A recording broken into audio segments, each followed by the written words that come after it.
Je n'aime pas ce qui est commun, n'est-ce pas, ce qui est vulgaire.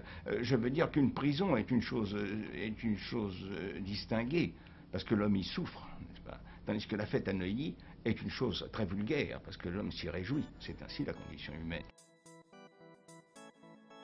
Et la musique est revenue dans la fête. Celle qu'on entend d'aussi loin qu'on se souvienne, depuis les temps qu'on était petit. Celle qui ne s'arrête jamais par-ci par-là, dans les encoignures de la ville, dans les petits endroits de la campagne, partout où les pauvres vont s'asseoir au bout de la semaine pour savoir ce qu'ils sont devenus. Paradis, qu'on leur dit. Et puis on fait jouer de la musique pour eux, tantôt ci, tantôt là, d'une saison dans l'autre. Elle clinque, elle moue tout ce qui faisait danser l'année d'avant les riches.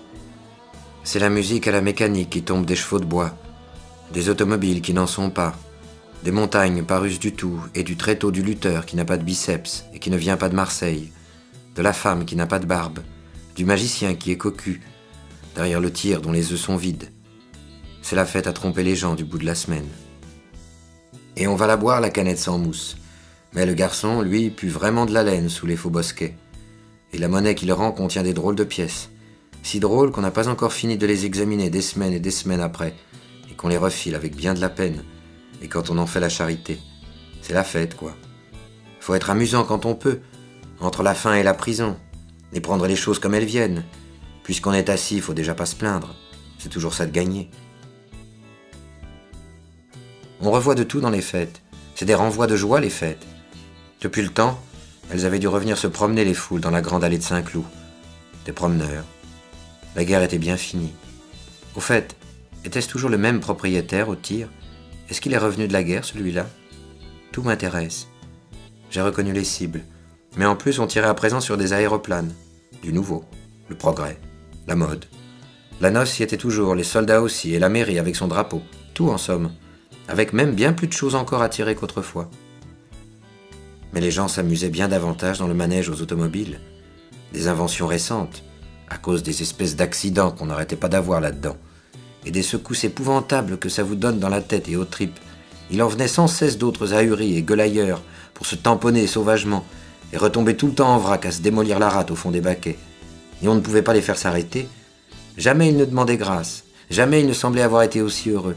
Certains en déliraient, fallait les arracher à leur catastrophe. On leur aurait donné la mort en prime pour 20 sous qu'ils se seraient précipités sur le truc. Le cœur à soi, quand on est un peu bu de fatigue, vous tape le long des tempes, bim, bim qu'il fait, contre l'espèce de velours tendu autour de la tête et dans le fond des oreilles. C'est comme ça qu'on arrive à éclater un jour, ainsi soit-il. Un jour quand le mouvement du dedans rejoint celui du dehors, et que toutes vos idées alors s'éparpillent et vont s'amuser enfin avec les étoiles. Il survenait beaucoup de pleurs à travers la fête à cause des enfants qu'on écrasait par-ci par-là, entre les chaises, sans le faire exprès, et puis ceux aussi auxquels on apprenait à résister à leurs désirs, aux petits gros plaisirs que leur feraient encore et encore des tours de chevaux de bois. Faut profiter de la fête pour se constituer un caractère. Il n'est jamais trop tôt pour s'y prendre. Ils ne savent pas encore, ces mignons, que tout se paye. Ils croient que c'est par gentillesse que les grandes personnes derrière les comptoirs enluminés incitent les clients à s'offrir les merveilles qu'ils amassent et dominent et défendent avec des vociférants sourires. Ils ne connaissent pas la loi, les enfants. C'est à coups de gifle que les parents la leur apprennent, la loi, et les défendent contre les plaisirs. Il n'y a jamais de fête véritable que pour le commerce, et en profondeur encore, et en secret.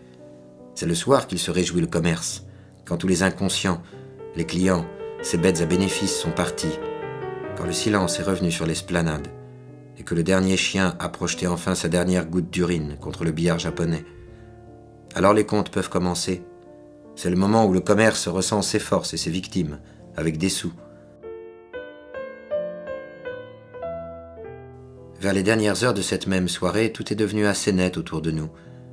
Comme si les choses, décidément, en avaient eu assez de traîner d'un bord à l'autre du destin, indécises, et fussent toutes en même temps sorties de l'ombre et mises à me parler. Mais il faut se méfier des choses et des gens de ces moments-là. On croit qu'elles vont parler, les choses, et puis elles ne disent rien du tout, et sont reprises par la nuit, bien souvent sans qu'on ait pu comprendre ce qu'elles avaient à vous raconter. Moi, du moins, c'est mon expérience.